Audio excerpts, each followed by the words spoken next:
வணக்கம் மக்களை, சற்று முன் வெளியான செய்தி ஒன்று வெளியாகியுள்ளது. பாஜகவுடன் கூட்டணி உறுதி. இபிஎஸ்ஸின் அதிரடி அறிவிப்பு.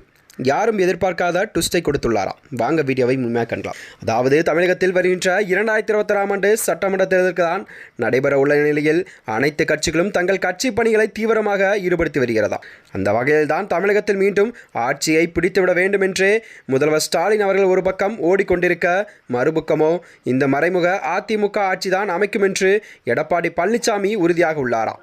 இதனைத் தொடர்ந்துதான் இதனால் எடப்பாடி பழனிசாமி பாஜகவுடன் கூட்டணி அமைத்துள்ள நிலையில் தற்போது தமிழகம் முழுவதும் தனது சுற்றுப்பயணத்தையும் மேற்கொண்டு வருகிறார். இந்த நிலையில் தான் தமிழ்நாட்டில் கூட்டணி ஆட்சி அமைக்கப்படும் என்று அமித்ஷா கூறியதாவது தமிழக அரசியல் பெரும் விவாத பொருளாகவும் மாறியுள்ளதா. இது குறித்து கேள்விக்கு 2026 சட்டப்பேரவைத் தேர்தலில் தான் தனி பெரும்பான்மையுடன் வெற்றி பெற்று அதிமுகவே ஆட்சி அமைக்கும் என்று எடப்பாடி பழனிசாமி அவர்கள் திட்டவட்டமாக தெரிவித்தார்.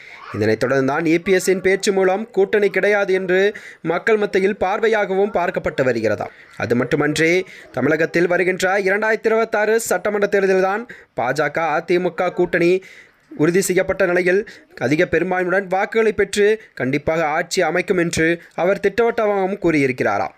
மேலும் இதுபோன்ற வீடியோக்களை தெரிந்து கொள்ள நமது சேனலை மறக்காமல் சப்ஸ்கிரைப் செய்து கொள்ளும். நன்றி, வணக்கம்.